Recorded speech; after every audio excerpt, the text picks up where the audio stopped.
Greetings, distinguished guests. I am Teranz, and welcome back to more Werewolf Heart of the Forest. Last time we explored the cemetery, started walking down a train track, met Lisa, and now let's continue. I believe I will start here. Yep. So, when I came to my senses, Lisa was still looking at me. Got defensive, ran it over in my head. It was a lot to take. I ran it over in my head. If I understand what you're saying, I looked at her. Something from my family's past casts a shadow on my future? She shrugged. I told you everything I know. If you want more, talk to my girlfriend. We'll be at the logging site tomorrow. Yeah, good idea. Well, I will, I said. Now I finally knew who and what to ask. There you are, Bartek waved to me. I thought I'd lost you. I said my goodbyes to Lisa and we went back.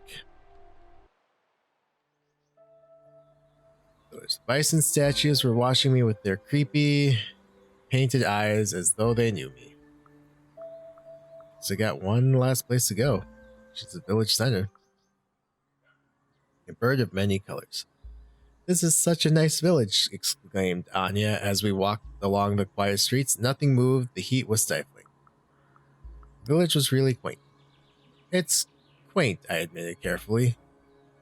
Is that a nice way of saying it's a shithole? Bartek made a disgusted face and we burst out laughing. I was thirsty. Let's get something to drink, I proposed. I'm parched. The local store was a large mini mart with all kinds of goods, from beer and vegetables to notebooks and pens.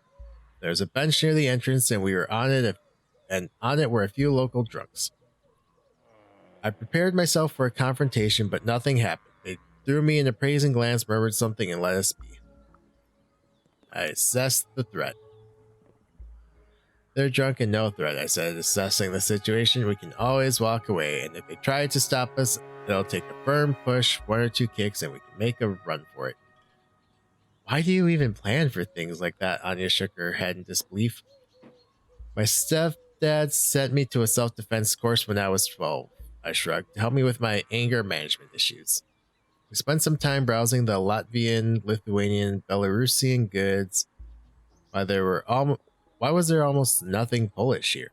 And who in their right mind drinks coriander soda? I was putting the soda back on the shelf when we heard a commotion coming from outside. Loud voices. Some slurs, some curses, and a clear, mockingly polite, "I'm so sorry, darlings. I don't understand. Do you like my skirt?" Ah, fuck, Bartek murmured under his breath. I looked outside. There was someone sitting next to the drunkard's bench. They were definitely not local. The person was old, not helpless granny old, but old, with deep wrinkles and a narrow mouth.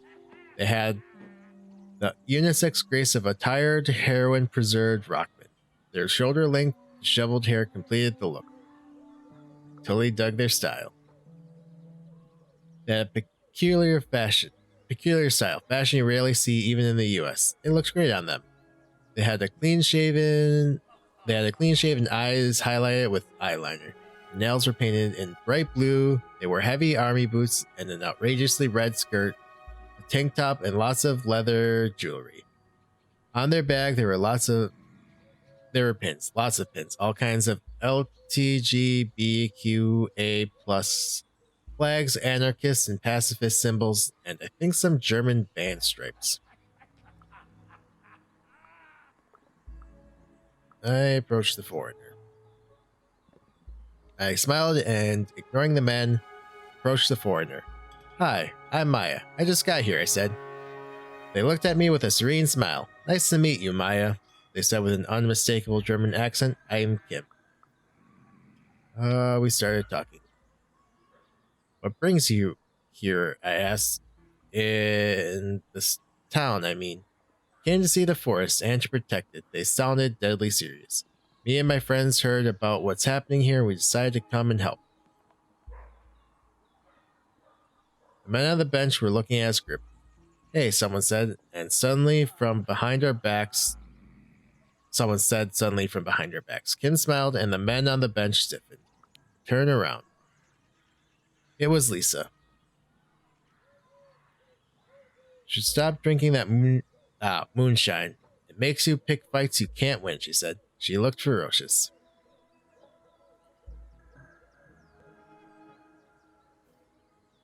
She looked ferocious, and the drunks started explaining themselves. But look at this person, one of them said, gesturing towards us. For the last fucking time, the name's Lisa. She was furious. And this is my friend. Leave them alone. Got it? The drunkards mumbled and went back to drinking. Thanks, Lisa, Kim said in English. You shouldn't have. Oh, but I wanted to. Why did she command so much respect?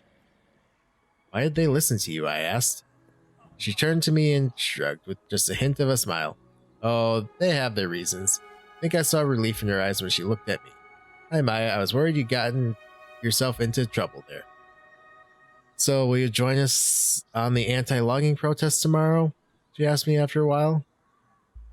Why were they logging the national park? Wait, isn't this place like a national park? I asked. Why are they logging here? You think they'd leave the oldest forest on the continent with a beating heart?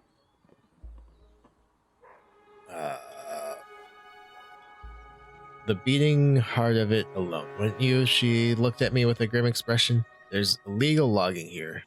Anya chipped in. Wood is money, and there's plenty of wood in this forest. Suddenly a feeling rushed over me. It was burden. I couldn't see the forest from here, but suddenly I felt very aware of its presence. I could also feel something else deep in the pit of my stomach, spreading through my veins. Anger, like a wave of heat coming from the heart of the dark ancient forest. A word appeared in my mind, a strange one that was neither Polish nor English. Kelgira. Lisa looked me in the eyes and spat on the ground. I had to eat those greedy bastards alive. I noticed Kim watching me. I felt like I was being watched, and when I looked up, I saw Kim observing me with a curious expression. What did they want? What? I snapped. You're looking at me in a funny way. I know you have strange dreams, they whispered. I suspect the forest is reaching out to you. They leaned in closer. It runs in your blood. The words were like a punch to the gut. Trust me, I know. Who was I? Who am I asked quietly. You can see the invisible, they said, looking at me in the eye. You'll find a way. You'll find the way. Suddenly, I felt confident. Felt a sudden urge of confidence. I wasn't making that up. There was something strange in my family history, and there were people who knew what was going on. Before I could ask more, Anya and Bartek approached, and Kim shook their head, silencing me. Meet us tomorrow at the logging site. They blew me a kiss and put their arm around Lisa and walked away. Decided to leave as well. I kept looking over my shoulder, but no one was following us. Called it a day and went back. The B&B was quaint. I left Anya and Bartek outside. They looked like they needed some alone time to say their goodbyes. When I got out of the shower, Anya was back smiling and a little flustered. What a day, she smiled. So what do you think? I made a quick mental inventory of everything that happened. Carrying the forest, I remember seeing the shop. I can't believe they're logging here. I shook my head. Isn't the forest on a UNESCO list or something? Yeah, I know. I wanted to check out this protest. People were talking about. Maybe we could go there tomorrow. Mention the graveyard. What happened here that people are still vandalizing my family's grave? What did my grandfather do? She put a hand on my shoulder. Whatever it was, it's not your fault. It wasn't, but it could be my responsibility. Remember the scene at the shop. Remember the shop? The tension seemed almost unnatural. A few more words and it would have been a regular fight. Maybe they just envied Kim's style. Anya tried to joke, but she seemed worried. I didn't feel like talking anymore. You know what? I'm seriously tired. Let's call it a day, shall we? Soon we were both in our beds, ready to sleep. I was tired, but also excited. Excitement isn't the best for sleep. I lay there for a while, thinking about everything that had happened and that might happen next. The wind from the open window lapped over my skin as I watched the silver rectangle painted on the wall by the moonlight. When I closed my eyes, I could still see the weird vision I had that day. My roots were here. I could feel them, almost touch them. They were reaching to me. I felt like I was getting closer to my answers. I felt that the answers I was looking for were within my reach. I just had to go and see the logging protests, meet the right people, and make them talk. After a long while, all these thoughts became blurry. They slowly started turning into pictures, sounds, and colors. I drifted off. Night in the woods, high. In a big city, old men sit in leather chairs, lazily enjoying their ever-growing wealth. They watch the village on their flickering screens. They watch me. I feel the excitement rise within my stomach, then throughout my whole body. I am a weapon. A razor-sharp knife. I am a sword. I am a gun, waiting to be fired. I'm asleep for now, but soon someone will use me and I can't wait. Feel a pull. Feel a pull and surrender to it. I am pointed towards a clearing. There are piles of fresh corpses of people who died too young, skinned and mutilated. Their loved ones stand around them, grieving, unable to do anything. And suddenly, there are just trees and tree trunks. I howl. I look at the moon and I howl. The trees are dead and I'm the only one left to sing their story. There's a stench in the air like meat rotting in acid, but somehow worse. I see the monstrous army. Their mandibles are whirling chainsaws. Their long metal arms are wrapped with black pipes that glistening intestines. Man, words are hard sometimes. Anyway, their smell is vile. They wait unmoving. I charge at them. I try to breathe through my mouth as I run towards the machines. I hit and kick them blindly, screaming at the top of my lungs. And in my own screams, I hear strange whispers. They tell me to look at the sky. There, between two stars, two shapes circle each other. An old, sad wolf with gray hair and a white weasel.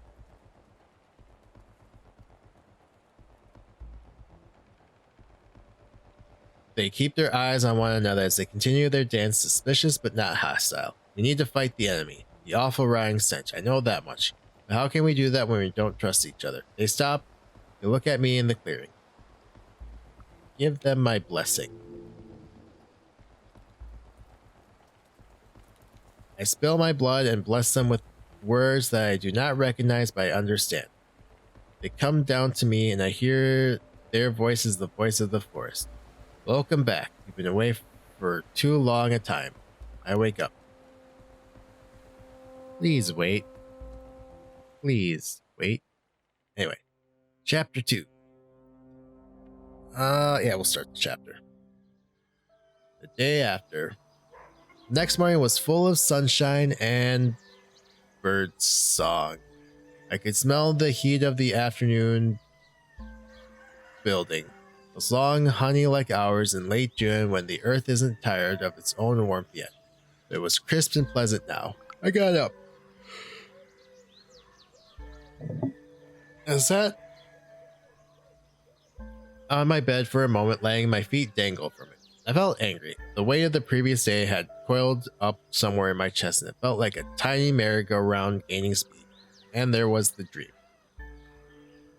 I remember the dream, hearing the animals in the night sky waiting for me.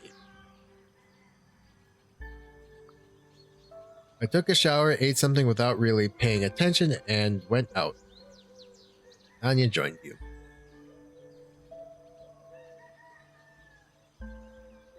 We were halfway through the forest when I realized we were walking towards the logging site.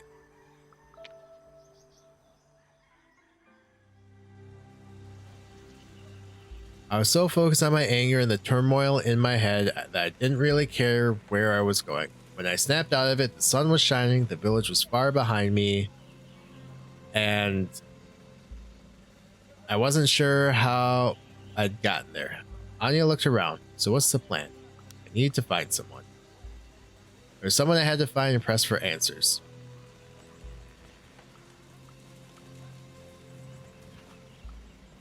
Kim, Lisa's. Let's go with Kim. You know, when we met at the store, Kim's had said that I should meet their friends here if I want to learn more. I look around. On my right was the ancient forest. On my left was the freshly torn clearing. Ahead of me, ruining the view, were huge logging machines and a group of people arguing in their shadow. I thought the machines were sucking the life out of the air. There was a wound, not just pieces. Like they were a wound, not just pieces of. I look at everyone. There were people there too. Loggers were sitting idly on tree trunks sharing cigarettes. The police that stood between them and a colorful group of protesters were visibly uneasy and twitchy. I saw some reporters who were clearly bored because no one was doing anything interesting. The harvesters loomed over the clearing reeking. Saw a familiar face among the protesters. Kim was standing next to a vaguely military-looking man who was arguing with Olga from the cemetery. The protesters were clearly conflicted. Had business to do there, so I went towards them. One of the officers, young and nervous, said something I didn't fully understand. I let Anya handle it. Anya flashed her best smile and flooded him with Norwegian. He smiled back. Oh, he said, you're one of them, and let us go. Then I noticed someone joined us. Used the commotion to sneak past the police. A girl with disheveled, bleached out hair. Don't worry, she patted the officer on the arm. It was an awful pickup line anyway. He recoiled. You shouldn't touch me, ma'am. I smiled. I smiled at her, wanting to say something, but I was interrupted. Pat, some guy called from the gathering. Could you come here? I need you to show Olga that chart. She sighed, reaching into her backpack and taking out a tablet. And they're at it again, she murmured under her breath, winking at me. Coming. I went towards the activists. As I walked towards Kim, I heard more and more of the argument. Olga, you can't. The man was speaking with a strong German accent. Pat stood next to him with her tablet. She looked a bit amused. Not fucking tell me what I can or can't do, Cornell, Olga interrupted. I can because they are destroying our mother. I can fight with all the means at my disposal. Even that means burning those harvesters to the ground.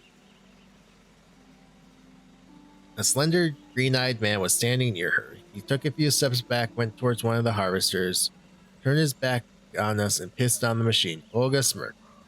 Ah, Daniel, you know how to bring the point home. He looked at her confused. Cornell raised his eyebrows. Burn the harvesters? Cornell asked calmly. In this drought? Olga, are you out of your mind? I know what you mean. We can fight them any way we can because this is a fucking war, she spat. He sighed. Never seen a real war in the shows. Nobody is shooting at us, and believe me, we want it to stay that way. We need a peaceful protest. I approached Kim. Hey, can we talk? I asked, approaching Kim. Oh, Maia, darling, it's good to see you, they smiled. Maybe you'll be able to convince her. Oh, so I was to take a stand then. I looked at them, both Olga with her fury and passion, Cornell with his cool professional demeanor, and shared without any reservations what I thought about the situation.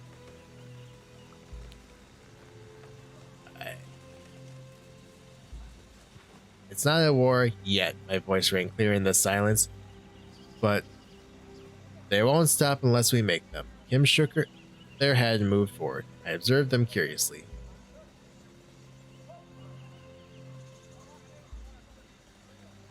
Olga, darling, I know you know I love you, but Cornell really knows what he's doing. Please trust me on that one. I looked at her apologetic. Fuck off, Kim. You didn't even trust me enough to come here on your own when I asked you to. Lisa decided to say something. Lisa looked them straight in the eye. She had a peculiar accent.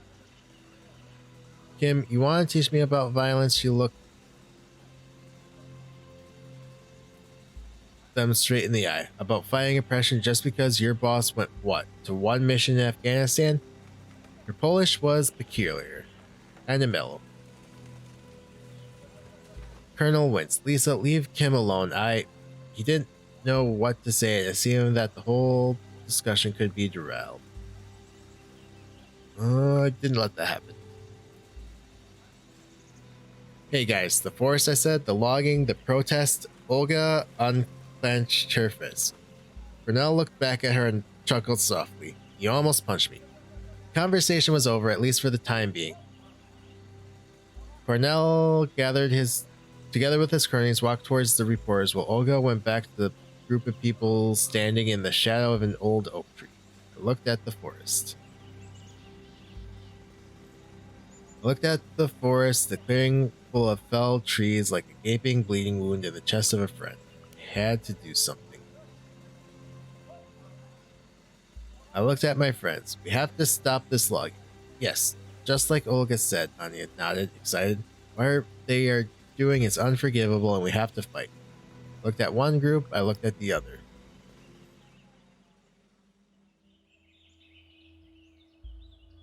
Harvesters were dripping with black oil and the forest stood tall, serene, and full of golden light. It looked like it could protect itself, and then I looked at the felled trees, dead, limp, helpless. Let's go with answers.